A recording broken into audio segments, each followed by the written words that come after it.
আবারও একদিনে বড় দুই রাজনৈতিক দলের কর্মসূচি। বেগম জিয়ার মুক্তির দাবিতে বিকেলে বিএনপির সমাবেশ।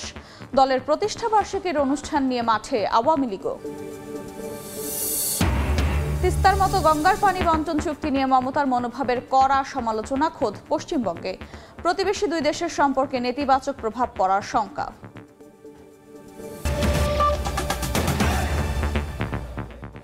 সময় সংবাদের সঙ্গে আছে আমি আফরোজা মৌটুসী। শুরুতেই বৃষ্টির খবর। লঘুচাপের প্রভাবে দেশের বিভিন্ন স্থানে থেমে থেমে বৃষ্টি হচ্ছে। এরই মধ্যে সাগরে লঘুচাপের প্রভাবে 4 সমুদ্র বন্দরে 3 নম্বর সতর্ক সংকেত দেখিয়ে যেতে বলা হয়েছে। সকাল থেকেই বইছে ঝোড়ো হাওয়া, সঙ্গে মুষলধারে বৃষ্টি।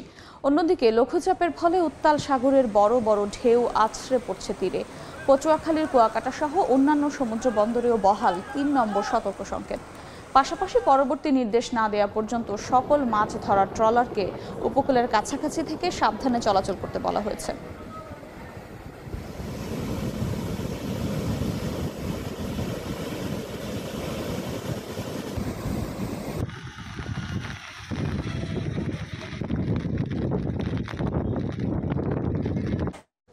রাজধানীতেও বিভিন্ন স্থানে থেমে থেমে বৃষ্টি হচ্ছে। এই মুহূর্তে কাজীপাড়ায় আছেন রিপোর্টার তোহা খান তামিম, সরাসরি যাচ্ছি তার কাছে।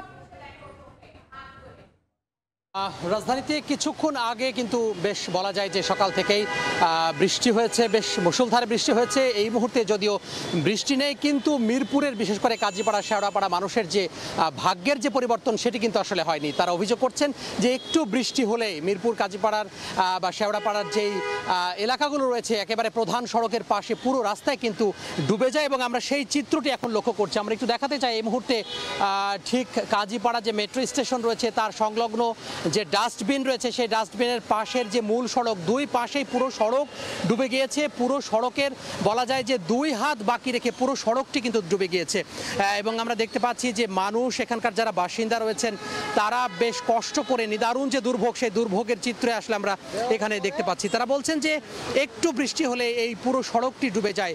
পাশাপাশি এখানকার যে ডাস্টবিন রয়েছে সেই ডাস্টবিনের ময়লা মূল পানিতে এসে বৃষ্টির পানিতে মিশে গিয়ে সেই যে দুর্ভোগ সেটি আসলে কয়েক গুণ বেড়ে যায়, এবং এটা অবর্ণনীয় দুর্ভোগের কথা তারা আসলে আমাদেরকে বলছেন এবং অভিযোগ করছেন।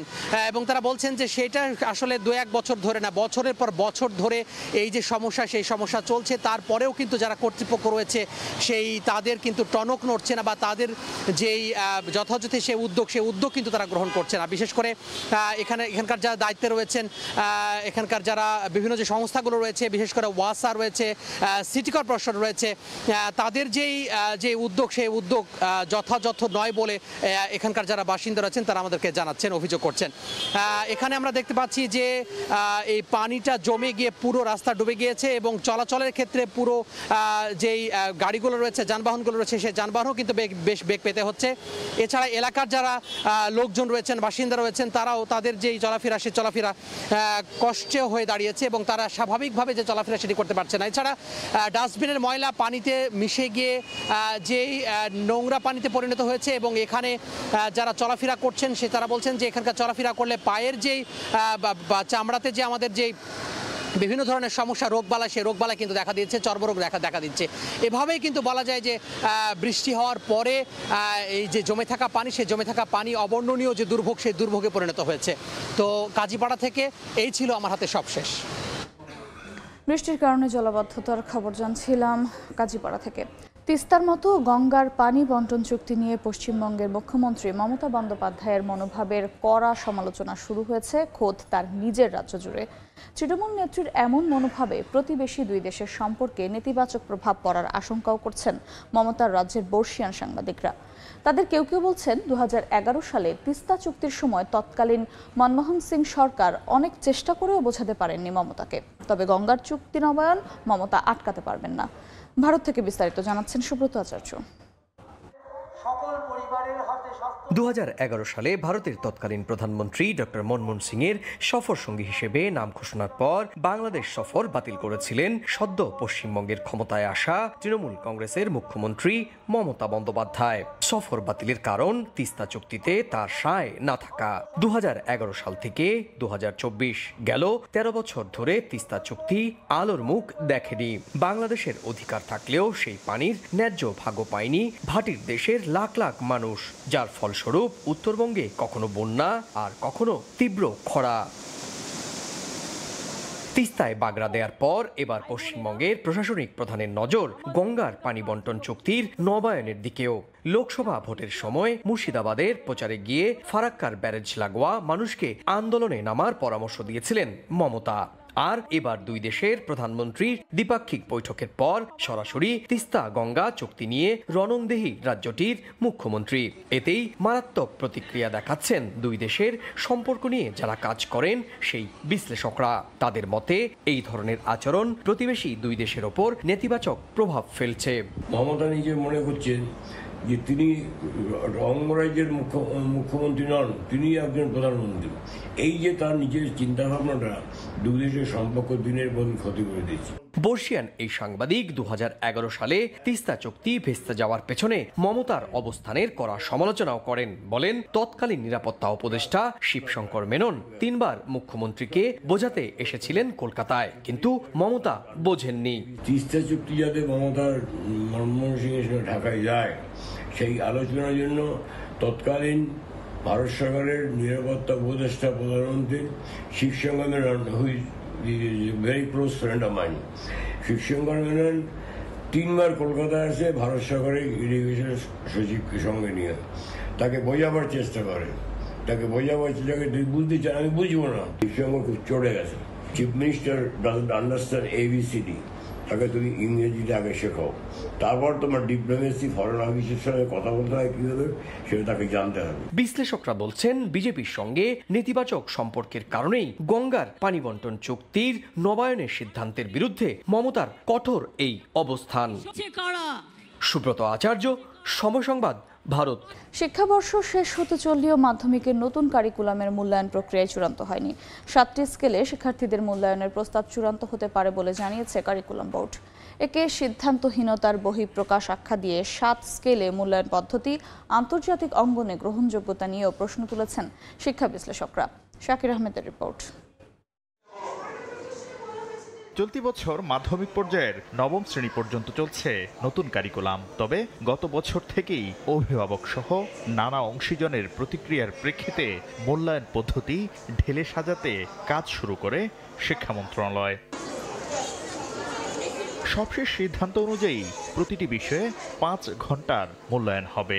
মূল্যায়নের 65% হবে লিখিতভাবে, আর শেখনকালীন মূল্যায়ন হবে 35%। প্রারম্ভিক থেকে শুরু করে বিকাশমান, অনুসন্ধানী, সক্রিয়, অগ্রগামী, অর্জনমুখী ও অনন্য এই 7টি স্তরে মূল্যায়নের প্রস্তাবনা দেওয়া হয়েছে, যেখানে প্রারম্ভিক পর্যায়ে পারদর্শিতার সর্বনিম্ন স্তর আর অনন্য হলো সর্বোচ্চ স্তর। প্রত্যেকটারই একটার ইকুয়াল ইন্টারভেল আছে, মানে সম দূরত্বে অবস্থান করছে এই 7টা লেভেলের প্রত্যেকটা।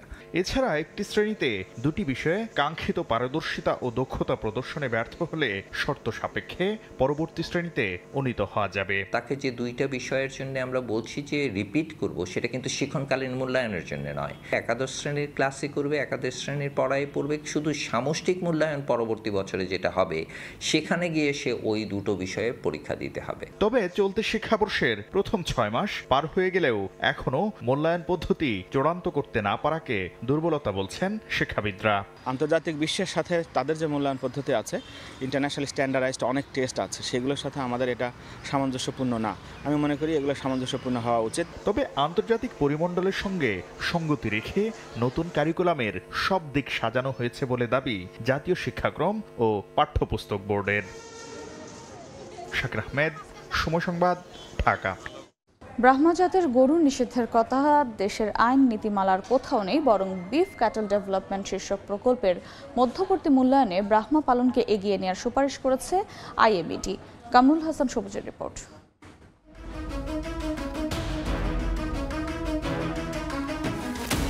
ব্রাহ্মার কোনো বীজ অবশ্যই এটাকে বলবো যে আমরা অনুমোদন দিই না। ব্রাহ্মা নিষিদ্ধ এরকম কোনো বিষয়টা আমি এখনো জানি না। নিয়ন্ত্রিত, এটা নিষিদ্ধ। ভালো দিক হলো এটা অল্প খেয়ে বেশি গ্রোথ আসে। দেশে ব্রাহ্মা জাতের গরু আমদানি, লালন পালন এবং বাজারজাতকরণ নিষিদ্ধ, নিয়ন্ত্রিত নাকি উন্মুক্ত, এই আলোচনার জল গড়িয়েছে অনেক দূর। সেই স্রোতে ভেসে আমরাও দেখতে চাই কত দূর গেলে বিলীন হয় এই বিতর্ক।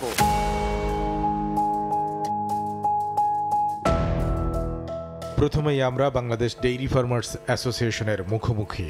ব্রাহ্মা নিষিদ্ধ আনা যাবে না, কোনো বাণিজ্য নীতিমালা গভর্নমেন্টে কোথাও প্রজ্ঞাপনে এটা বলা নাই। সংগঠনটির দাবির ভিত খুঁজব, তার আগে ব্রাহ্মা সম্পর্কে জেনে নেই খানিকটা। প্রাণী সম্পদ অধিদপ্তরের তথ্য, 20 থেকে 24 মাসে একটি দেশি গরুর মাংস উৎপাদন ক্ষমতা যেখানে গড়ে 70 থেকে 80 কেজি, সেখানে ব্রাহ্মা থেকে পাওয়া যায় 10 গুণ বা তারও বেশি। ব্রাহ্মা কি সত্যিই নিষিদ্ধ বাংলাদেশে? প্রথমেই দেখতে চাই কি আছে বাণিজ্য মন্ত্রণালয়ের আমদানি নীতি আদেশে। 34-এর ক ধারায় ব্রাহ্মার হিমায়িত সিমেন্ট ও এমব্রায়ো আমদানির অনুমতি দিয়েছে সরকার। বেসরকারি পর্যায়ে গবাদি পশুর প্রজনন কার্যক্রম পরিচালনার সংশোধিত নীতিমালাতে সিমেন্ট আমদানি ও ব্যবহারের শর্ত জুড়ে দেয়া থাকলেও কোথাও উল্লেখ নেই ব্রাহ্মা নিষিদ্ধের কথা। 2007 সালের জাতীয় প্রাণী সম্পদ নীতিমালাতেও বৈধতা আছে ব্রাহ্মার। এবার চোখ রাখতে চাই প্রাণী সম্পদ অধিদপ্তরের বিফ ক্যাটেল ডেভেলপমেন্ট প্রকল্পের প্রথম ধাপের মধ্যবর্তী মূল্যায়ন প্রতিবেদনে, যা প্রকাশ করা হয় 2018 সালে। ওই প্রকল্প মূল্যায়নের 7ম অধ্যায়ে ব্রাহ্মার লালন পালনকে উৎসাহিত করার সুপারিশ করেছে আইএমইডি সহ সংশ্লিষ্ট সংস্থাগুলো। ওই প্রকল্প পরিচালকও জানালেন, ব্রাহ্মা বাংলাদেশে নিষিদ্ধ এমন তথ্য নেই তার কাছে। এই গত 5-6 বছরে কোনো আইন, নতুন আইন হয়েছে কিনা এটা আমার ওইভাবে জানা নেই। বিগত আইনে এটা নিষিদ্ধ না। এবার যেতে চাই প্রাণী সম্পদ অধিদপ্তরে, সংস্থার মহাপরিচালকের কাছে জানতে চাই ব্রাহ্মা গরু বাংলাদেশে নিষিদ্ধ কি না। এটা আপনি যখন আইপিওতে দেখবেন যে ব্রাহ্মা গরু দেশে আনা নিষিদ্ধ, এরকম কিছু লেখা নেই। নিষিদ্ধ না হলে কেন কঠোরভাবে নিয়ন্ত্রণ করা হয় এই জাতকে? আমাদের মেইন স্ট্রিম কি দেশি গরু, হলিস্টিন ফ্রিশিয়ান ক্রস। তা আমাদের এটা থাকতে আমার অন্য কিছু দরকারটা কি? দেশে যখন গরুর মাংসের দাম চলে যাচ্ছে মধ্যবিত্তের নাগালের বাইরে, তখন সহজলভ্য করতে কি করা দরকার তা জানতে আমরা হাজির শেরেবাংলা কৃষি বিশ্ববিদ্যালয়ের animal science and veterinary medicine অনুষদে।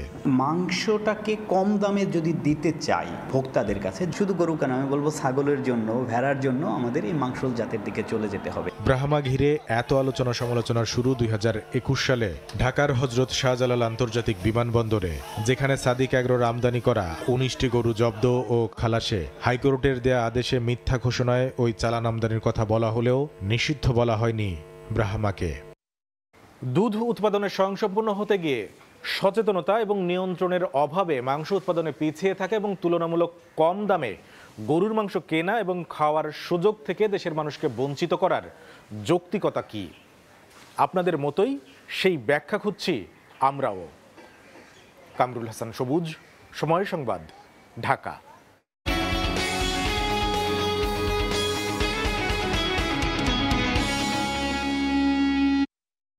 এবার আর শুধু পণ্য ওঠানামা কিংবা জাহাজ হ্যান্ডেলিং নয়, একেবারেই ল্যান্ডলর্ড বা জমিদারি প্রথায় ফিরে যাচ্ছে চট্টগ্রাম বন্দর।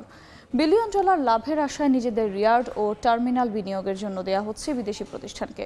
সরকার বিদেশি প্রতিষ্ঠানগুলোকে স্বাগত জানালেও বন্দর পরিচালনায় দেশি বিনিয়োগকারীদের সমান সুযোগ দেওয়ার দাবি ব্যবসায়ী নেতাদের। সাক্ষাৎ টিপুর ক্যামেরা বিস্তারিত জানাচ্ছেন কমল দে। বঙ্গোপসাগরের মোহনা ঘেঁষে গড়ে ওঠা পতেঙ্গা কন্টেনার টার্মিনালে ভিড়ছে বিদেশি জাহাজ। চলছে জাহাজে কন্টেনার উঠানামাও। নিরাপত্তা সরঞ্জাম এবং নির্ধারিত পোশাক পরে কাজ করছেন দেশি বিদেশি শ্রমিকেরা। প্রথমবারের মতো বিদেশি প্রতিষ্ঠান হিসেবে এই কন্টেনার টার্মিনাল পরিচালনার দায়িত্ব পেয়েছে সৌদি আরব ভিত্তিক প্রতিষ্ঠান রেড সি গেটওয়ে। যতগুলো বড় বড় শিপিং লাইন আছে, টার্মিনাল অপারেটর আছে, তারা কিন্তু সকলেই এখন চট্টগ্রাম বন্দরে আগ্রহ প্রকাশ করছে। দেশের স্বার্থ, চট্টগ্রামবাসীর স্বার্থ বিসর্জন দিয়ে কোনো কাজ এখানে হবে না। শুধু বন্দর কেন্দ্রিক পণ্য হ্যান্ডেলিং নয়, চট্টগ্রাম বন্দর সেই নীতি থেকে সরে এসে অনেকটা ল্যান্ডলর্ড বা জমিদারি প্রথায় ফিরছে। বন্দর ব্যবহার এবং বিনিয়োগে একের পর এক বিদেশি প্রতিষ্ঠানের আগ্রহ বাড়ায় এই সিদ্ধান্ত।